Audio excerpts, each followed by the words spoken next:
Okay, so welcome back to our class on the 4 establishments of mindfulness or foundations of mindfulness. There's different ways of translating that.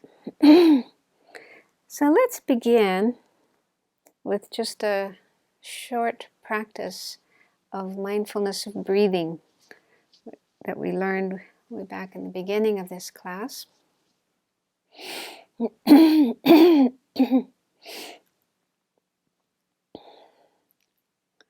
So make sure that you're sitting in a comfortable position, but try to keep your back straight.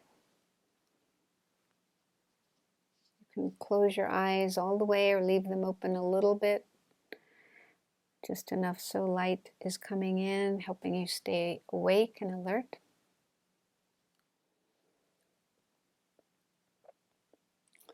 And remember the positive intention we generated earlier. So really try to have an altruistic intention for joining this class and learning about this practice of mindfulness.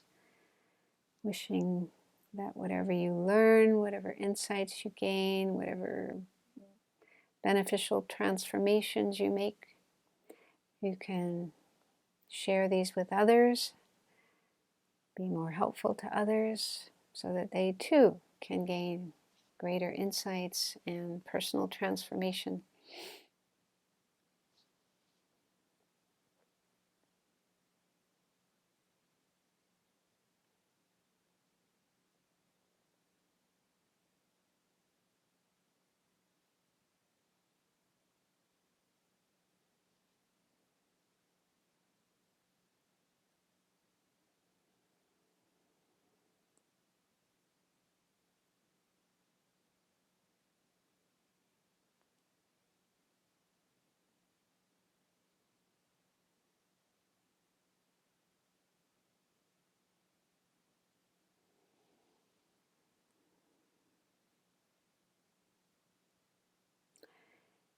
And then focus your mind, your attention on your breathing, being aware of the breath flowing in and flowing out.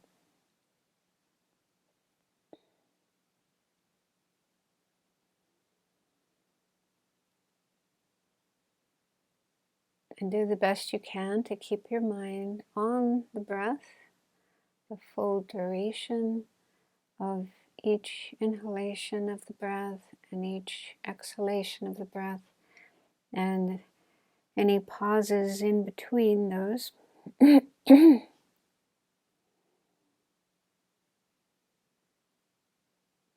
any time your mind wanders away to something else, you're no longer paying attention to the breath. As soon as you've noticed that, let go of or put aside the other thought, the other object, and bring your attention back to your breathing. And if you find it helpful, you could also notice whether your breath is long or short, as the Buddha mentioned. Not to get into an analysis of that, thinking about that, but just in a simple way, be aware if a breath is long or if it's short.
And if your mind becomes calm and stable on the breath, you can, if you wish, expand your awareness to be aware of your whole body.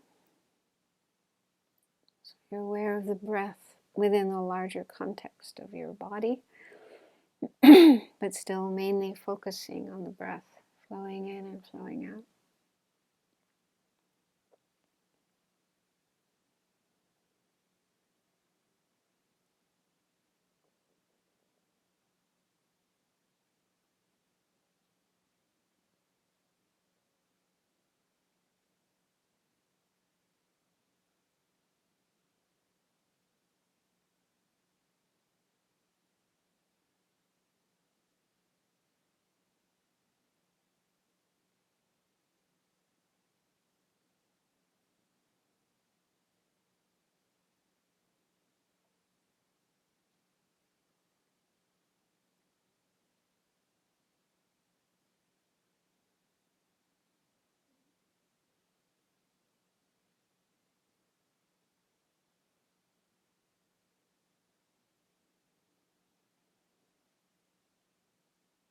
And as you do this, allow your breath and your whole body to become calm.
So we'll do a bit more meditation later. I'd like to first talk a bit more about the third establishment of mindfulness that we started looking at last week, which is mindfulness on the mind.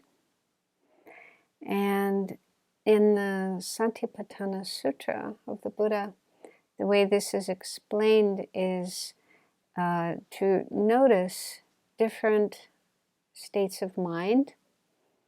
And it actually mentions 8 pairs of mental states where our mind is either with a certain quality or not with a certain quality. And the first 4 of these are kind of afflicted or disturbing states of mind. So that's probably more where we're at, or at least myself. I'm more likely to have those qualities. So the first is having greed or being without greed. So it could be greed or lust or desire or attachment. So that particular state of mind. So paying attention when that is present, being able to notice when that particular quality of greed or attachment is present in the mind, but also noticing when it's absent, when the mind is without greed, without attachment, just calm, content, peaceful.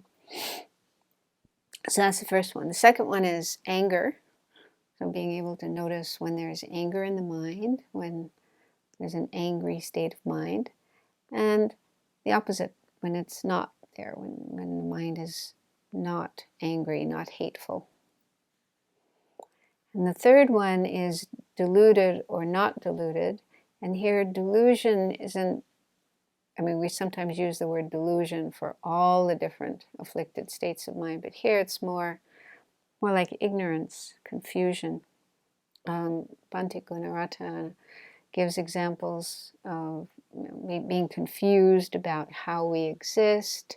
For example, having this sense of being very solid and very needy, like a very strong sense of I or ego. So when that's there in the mind, then that would be a deluded state of mind. And so noticing that, and also noticing when that's not the case, when you don't have this strong, solid sense of I or ego. And then the fourth pair, it's actually a few different ones. The mind being contracted or distracted. Contracted means kind of withdrawn, like a dull, heavy state of mind with low energy. Like sometimes after eating a big meal, we may feel that way. We're trying to meditate after dinner, after lunch. The mind is just kind of heavy and sinking. So I think that's the meaning of contracted, withdrawn. And then the opposite is distracted, when our mind is very agitated and restless and not able to focus on one thing. So being able to notice when those qualities are present in the mind, but also noticing when they are absent, when a mind is not contracted or not distracted. So all that's included in the fourth pair. And the last 4 are all kind of higher states of mind that one would achieve through the practice of meditation, such as a concentrated state of mind or a developed state of mind. So as a result of strong practice of meditation, it's possible to have these kind of higher experiences, that people don't normally have, like being very harmonious, relaxed, serene, bright, balanced. So through the practice of meditation, it's possible to have those kinds of experiences in the mind. So then being able to notice when that is the case, but also noticing when that's not the case, when you don't have that kind of experience. So I'm not going to talk so much about those last 4, but mainly focus on the first 4, because that's more in the initial stages of practice. We need to pay attention to our mind and notice when our mind is caught up in one of these afflicted states, but also notice when it's free of that. I'll read some of Joseph Goldstein's book, how he explains this practice. He says, there is an interesting progression of instructions in this section of the sutra on mindfulness of mind. First, we develop awareness of the three wholesome and unwholesome roots. Wholesome meaning absence of greed, absence of hatred, absence of delusion. And then the unwholesome ones would be greed, hatred, and delusion when those are present. So we become mindful of them so that the mind remains free and unattached. Next, the Buddha says to be mindful both of the contraction of mind in sloth. Sloth is kind of a funny word. But yeah, that's the mental dullness, kind of dull, heavy state of mind. So how the mind gets contracted in that state. And the distraction of mind in restlessness. By not getting lost in or becoming identified with either of these states, the mind then finds the balance necessary for deeper concentration and the higher states of mind that follow. What is reassuring about all of these instructions is that they fully acknowledge the difficulties that arise in practice. It's not that somehow we need to be free of all the hindrances and defilements in order to proceed. Here the Buddha is saying that mindfulness of all these states, when they arise, is itself the path to freedom. Through bare attention and mirror-like wisdom, we see their ephemeral, impermanent, and selfless nature. That itself is sufficient for liberation.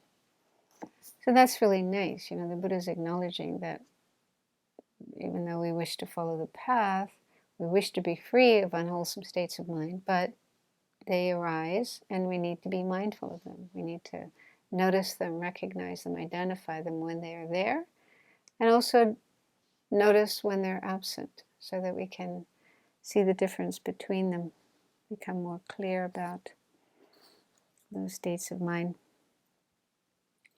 And then he goes on to talk about two ways in which he has found this practice of mindfulness of mind helpful. I'll just summarize what he says. So one way is at times when we're in this kind of disturbed state of mind, sometimes we might just feel really confused and disturbed and are kind of struggling and we're not really clear what's going on. He said in those situations, it's helpful to just kind of step back and ask ourselves, what's happening? What's happening in our mind? So it could be that there's one of the delusions, one of the three poisons, for example, is present, and we don't notice it. It's not being recognized. It's not immediately apparent. So by just gaining more familiarity with the quality of mind, when, what it's like to have attachment, what it's like to have anger, what it's like to have delusion. So getting more familiar with that will enable us to recognize and identify those states of mind when they are there. And if we can simply acknowledge that's there, that's happening, and accept it, then that itself can help the mind to calm down. Sometimes there may actually be a struggle going on inside.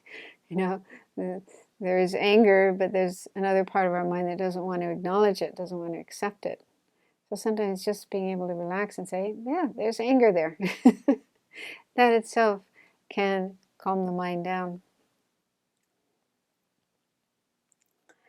And the second way he found this practice helpful is being aware of our moods and our emotions in our daily life. So not just when we're on the cushion, but just in general, when we're working, doing things with people and so on. Just to become more aware of, what's going on in our mind. Because sometimes there may be a certain type of mood. It might be a sad one, or an excited one, a hopeful one, or a despair, whatever. There's different kinds of moods that can arise. And they can be there in our mind, and we can sometimes sink into them and even get identified with them. And then they can affect the way we see things, almost like we're seeing everything through a filter, causing everything to have a different color, different shape, because of this particular mood in our mind. And so he says it's better to simply notice the emotion. For example, an angry mind. My mind right now there's anger there. And just notice that it's like this, it's like that, without identifying with it. As I think I've talked about before, just a really simple, helpful tool is saying to ourselves, when there is an affliction in our mind, to just say to ourselves, there is anger in my mind, or there is greed in my mind, or there is jealousy in my mind. Understanding it as just a state of mind, just a particular mental factor or emotion, or whatever you want to call it. It's just a particular aspect of our mind that's not permanent, and it's not who we are, something that comes and goes. So at this particular moment, it's there, but knowing that it's not going to be there forever, it's transitory, and it's not who I am. It comes and goes, and I'm still here. So that itself can be a very helpful thing, just to recognize, oh, there's anger in my mind, or there's greed in my mind, or there's lust in my mind. It takes time to learn how to do that, but gradually we can kind of detach ourselves from those mental states and de-identify with them and see them as just passing phenomena in our mind. And that's very helpful. And there's a nice little story in Bhante Gunaratana's book that I'll share with you. He's talking about how he likes to go for walks. He lives in a monastery in West Virginia, and I think it's kind of a rural area with a lot of forests around. So he says, I walk as much as I can every day. Often I see deer that have been shot by hunters. Sometimes the hunters cannot find them, and the carcasses rot by the roadside. I also see trash thrown by the road, beer cans, liquor bottles, TV antennas, refrigerators, tables, and other household junk. Throughout the spring and summer, this garbage also rots. Because I desire to see a clean environment, these sights sometimes disturb my mind. But then my mindfulness intervenes.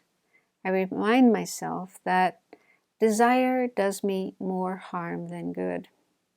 Even the wholesome wish for people to stop hunting or to dispose of garbage properly unsettles my mind and causes me to suffer.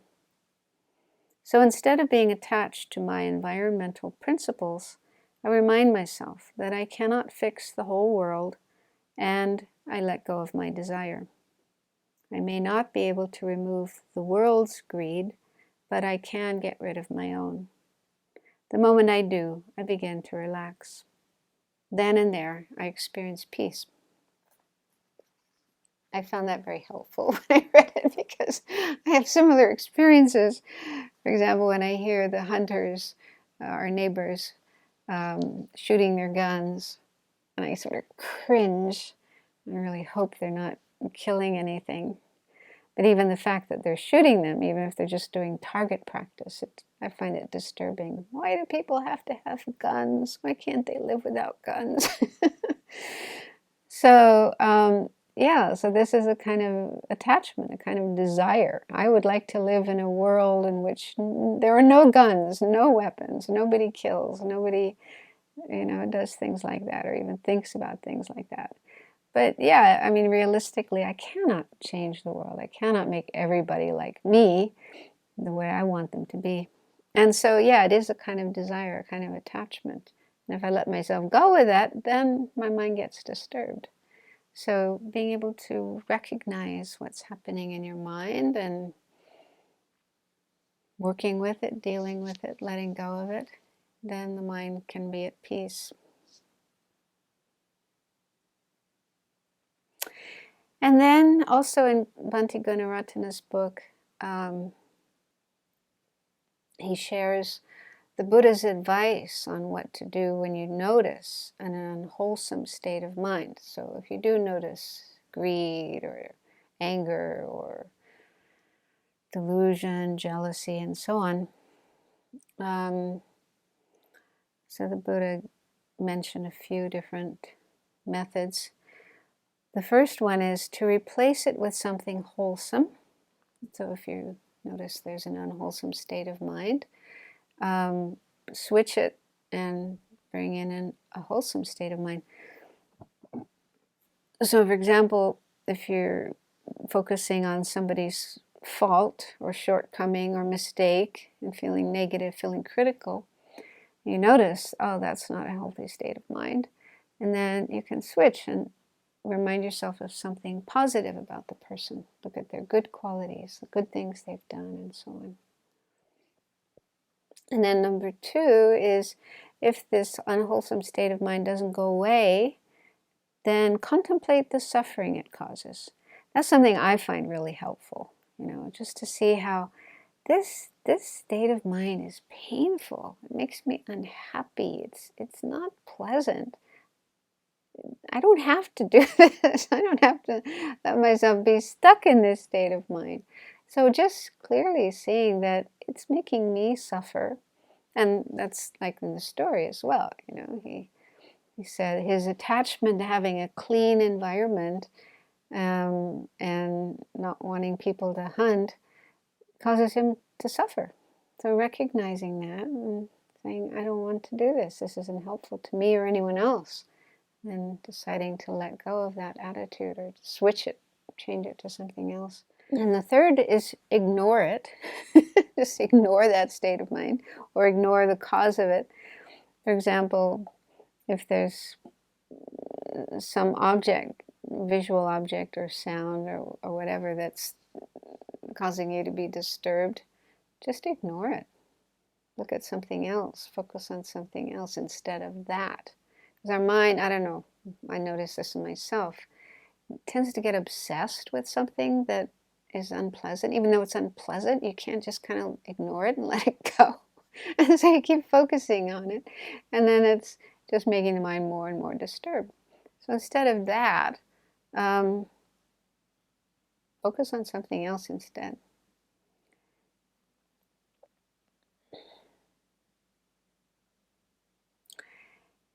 And then the fourth one is remembering impermanence. So this mental state is impermanent. It's not going to last. It's going to change at some point. So that can take some of the tension out of it and help it to go away more quickly. Help it to pass more quickly rather than getting obsessed with it. And the fifth one, I don't fully understand this, but this is, I have heard this before. The Buddha said, overpower it. So if you try all the other methods, they don't work. That mental state is still there. And he says, just use all your energy to overcome it, to crush it. Kind of like just, I'm not sure if I've ever tried doing that, but you might try it. Just try to be stronger than that state of mind. Don't let it overpower you. Instead, you overpower it. And the sixth one is to cultivate positive states of mind. So that's something we're encouraged to do anyway in part of the Buddhist path. Cultivate love, like the four measurable thoughts, loving kindness, compassion, joy, equanimity. So making our minds more and more familiar with those qualities, it's like building those up. And yeah, just being more familiar with them. And so then it will be easier, even if our mind gets invaded by some unwholesome thought, it'll be easier to remember one of these positive states of mind and bring that in instead of this unwholesome one. So if you've been doing a lot of meditation on loving kindness and compassion and practicing those in your life and so on, then even if somebody does something and you get annoyed and angry, it probably won't last as long because your muscle of compassion and kindness is so strong. That will be able to overpower the negative one.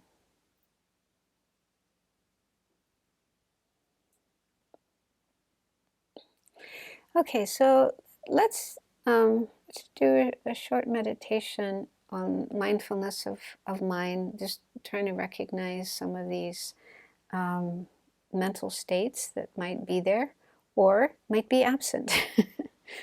So we can get more familiar with their presence as well as their absence.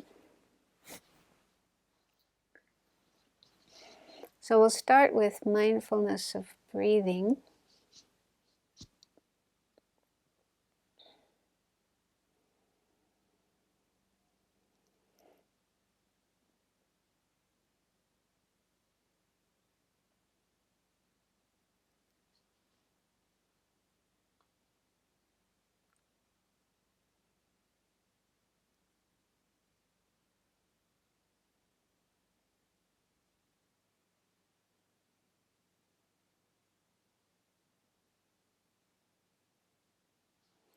So mainly focus on the breath flowing in and flowing out.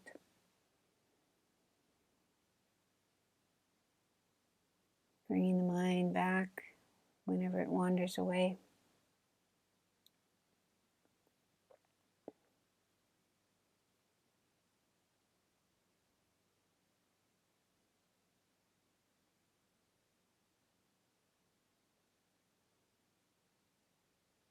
Let your body and mind become calm.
And gently expand your awareness, open your awareness, so that you can notice if any of the three poisonous states of mind arise: attachment or greed,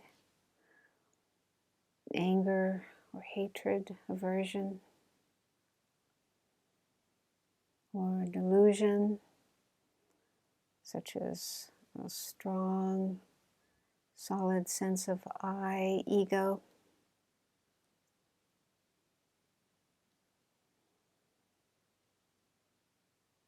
So we're not trying to make them arise, but just in case they do arise in our mind, try to notice, try to be aware.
And if you do not notice any of these disturbing states of mind, then that means they are absent.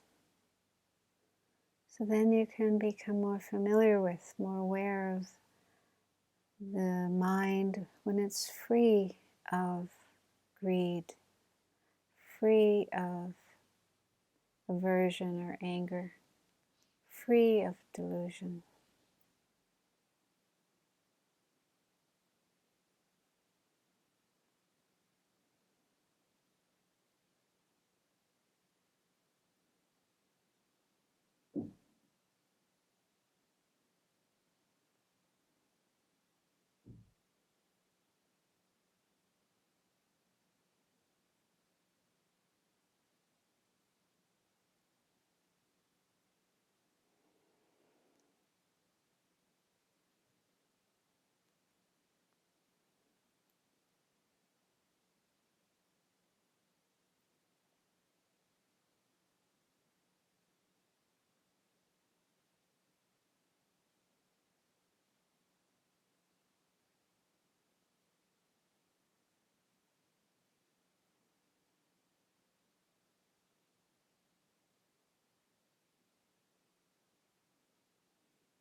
And finally, remember, all these mental states are impermanent, transitory.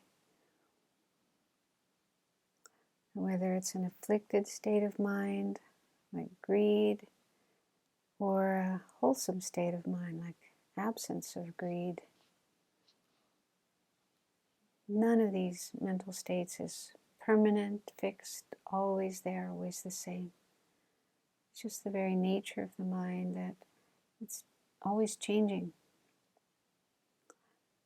Each moment of mind, each state of mind arises and passes.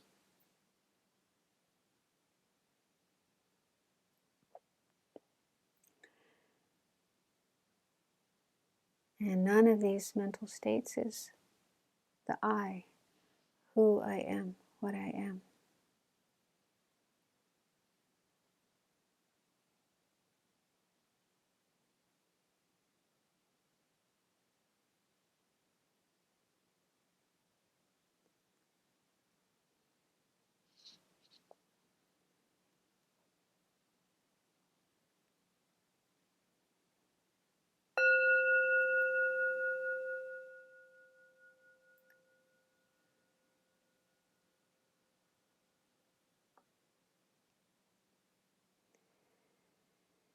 So those are kind of the initial beginning instructions on how to practice mindfulness of the mind.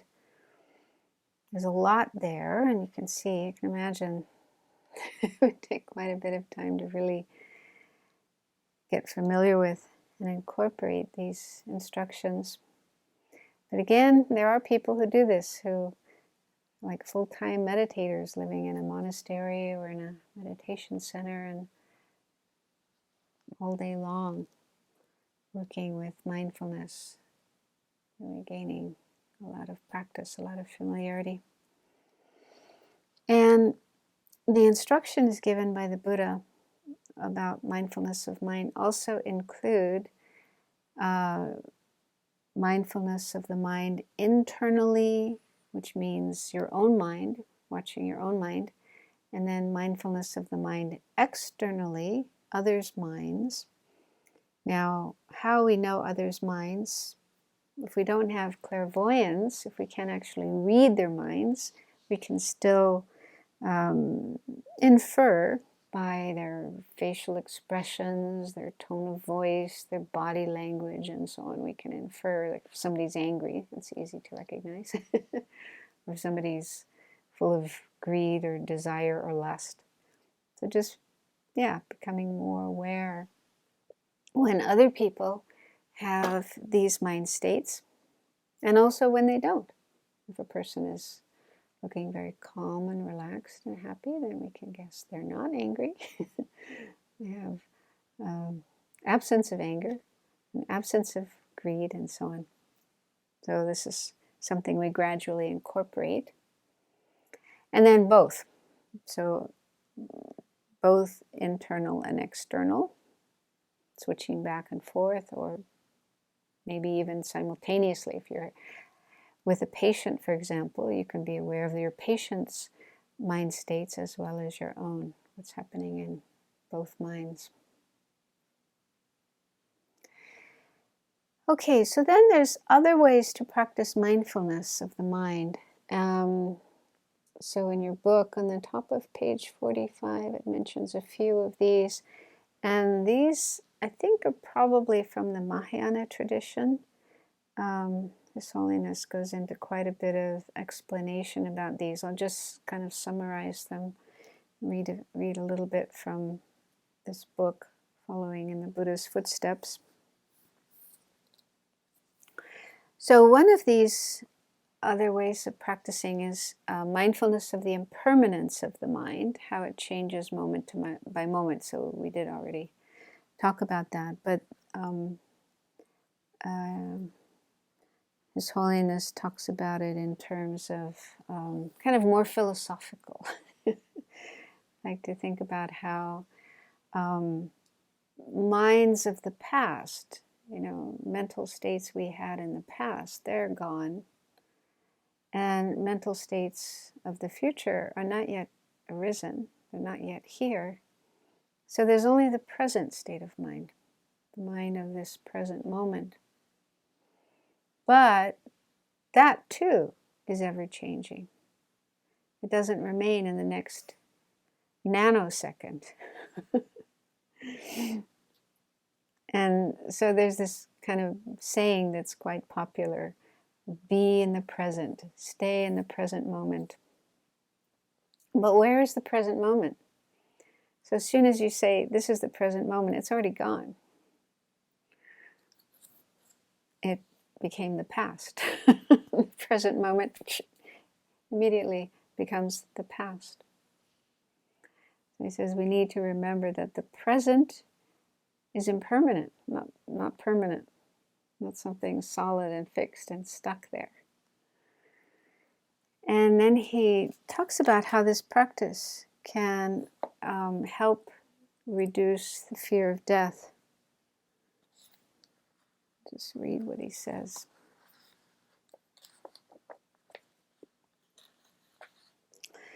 Mindfulness of this subtle, impermanent nature of the mind reduces the fear of death. While actively dying, people often feel that they are becoming non-existent, and tremendous fear arises. This fear is based on self-grasping ignorance, and it feeds craving and clinging, which ripen the karmic seed that will propel another rebirth in samsara.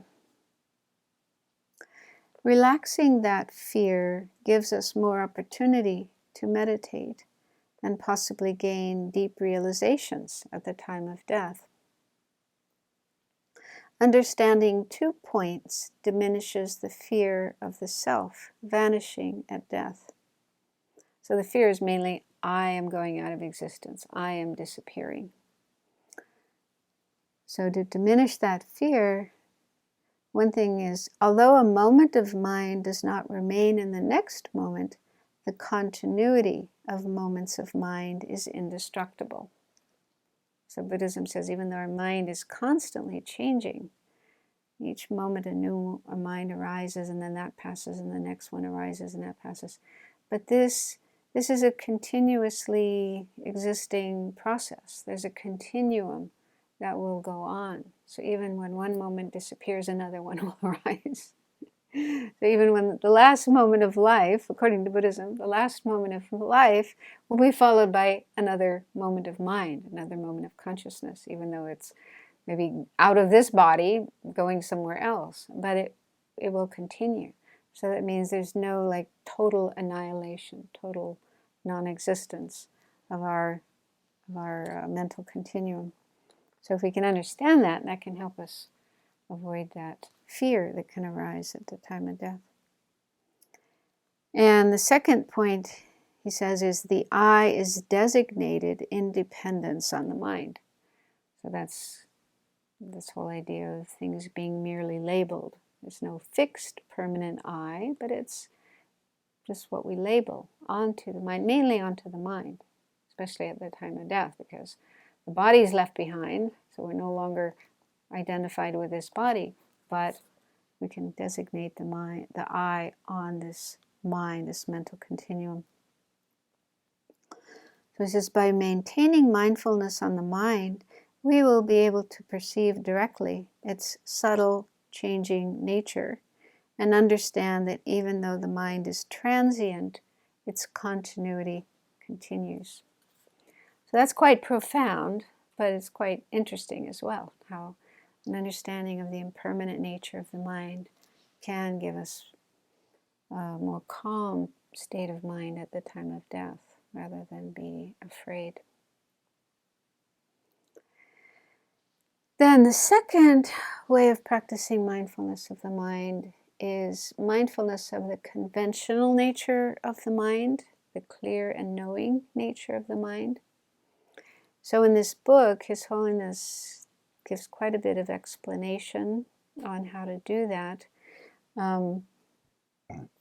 We're thinking maybe next week at the beginning of our class we could try doing this meditation. But he says we need to be in a quiet situation, a quiet place, and have a calm state of mind. And then try to stop our 5 sense experiences. Of course, we can close our eyes. But, to stop paying attention to other sensory experiences like hearing, sounds, and so on. And also stop thoughts of the past and the future. So just try to stop all these other activities of the mind. And then we might be able to get a glimpse of the clear and knowing nature of the mind. And he says if we can do that, then we can see that the natural state of the mind is free of both the destructive emotions as well as the positive emotions. All emotions are not in the nature of the mind, meaning they're not fixed, permanent parts of the mind, but they arise due to causes and conditions, arise and pass.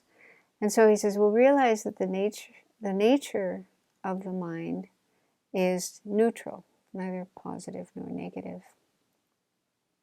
And seeing this, we'll realize it's possible to put an end to mental afflictions. So the afflicted states of mind like greed and hatred and jealousy and so on, these are not permanent parts of the mind. They're not in the nature of the mind.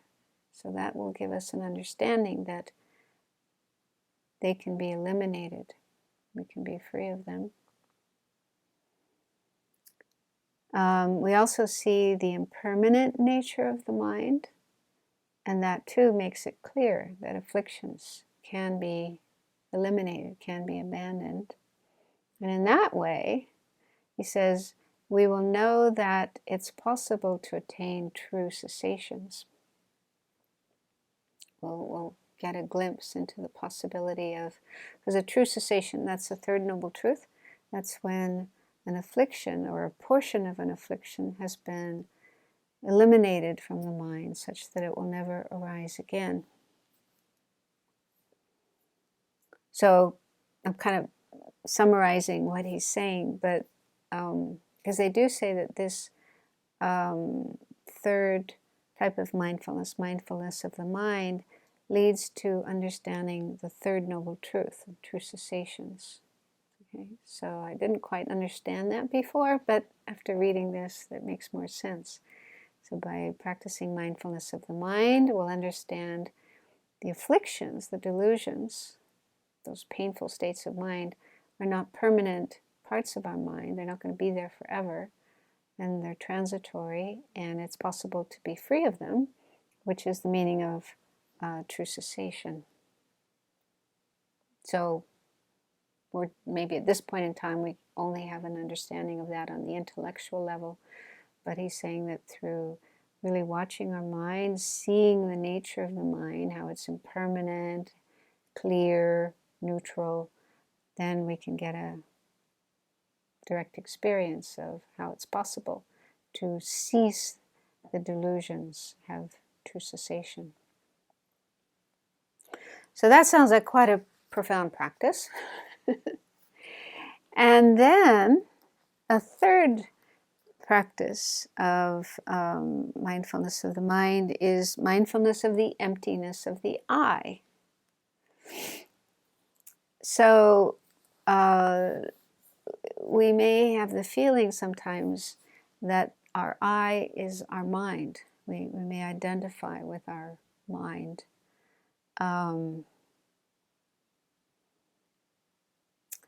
So, you know, at certain times our sense of I may be more related to our body. Like, for example, when we have thoughts like, I'm a man or I'm a woman, I'm tall, I'm short, I'm fat, I'm thin, I'm young, I'm old. So in those cases, our sense of I is more related to our body. But at other times, our sense of I may be more related to our mind. For example, when we think, I'm a Buddhist, or I'm a therapist. So that those identifications of I are more related to the mind because it's related to qualities, knowledge, experience, thoughts, opinions, and so on, that are mental qualities. And so he says, practicing mindfulness of the body can help us understand that there's no permanent solid I anywhere in our body. We look at all the different parts of the body and the elements that the body's made of, and so we gradually understand the I is not the body or any part of the body. And then in a similar way, when we practice mindfulness of the mind, become more and more familiar with the mind, the different aspects of the mind, different parts of the mind, how it's impermanent, transitory, and so on. So that will also help us understand that there's no permanent, fixed, solid I anywhere in our mind. None of the parts of the mind is the I. And so this, grasping at, belief in a real, fixed, solid I, ego, me, somewhere in our body-mind gradually disappears because we can't find it.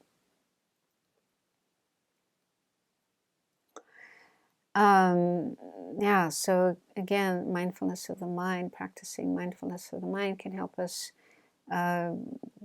increase our understanding of emptiness, the emptiness of a solid, fixed I.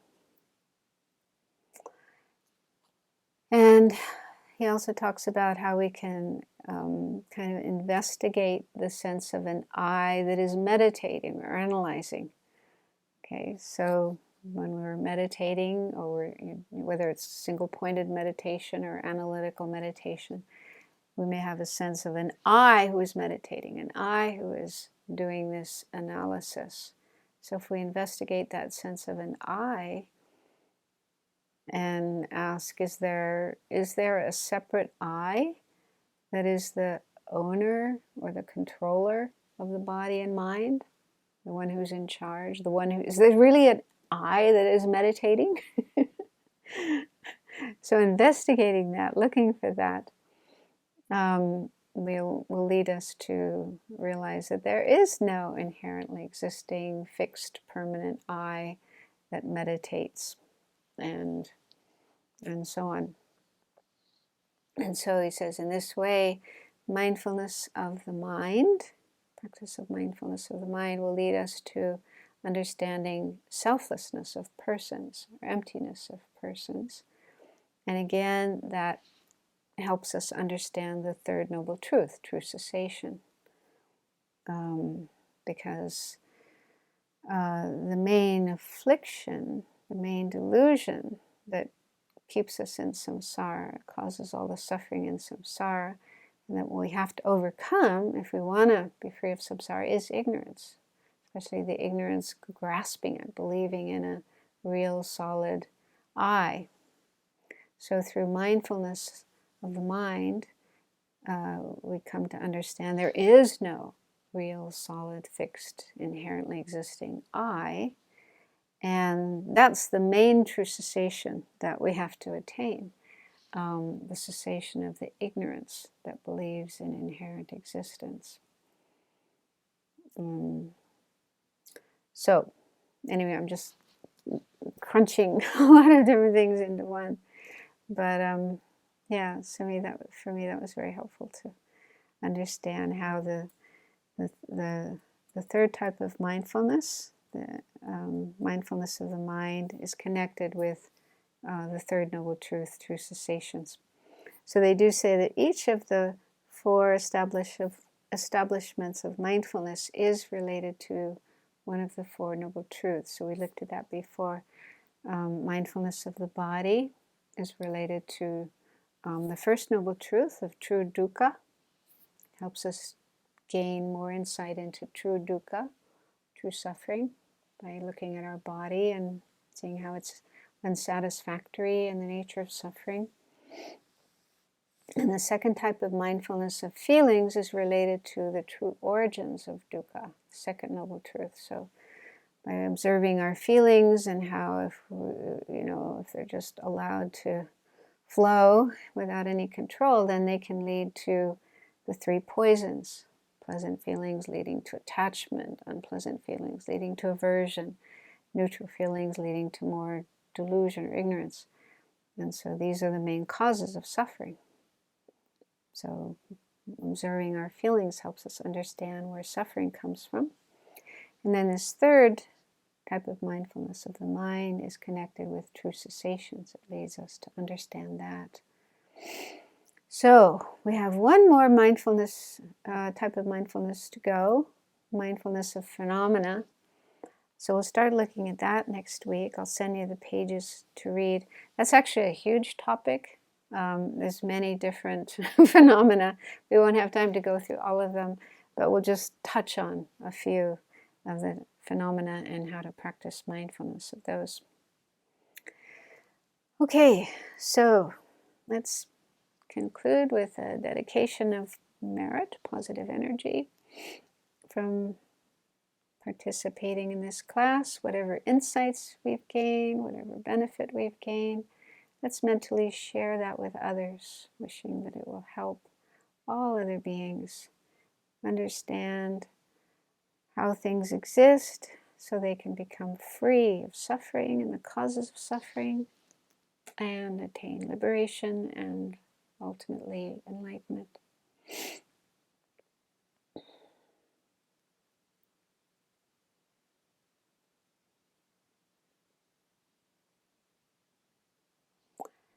Okay, thank you.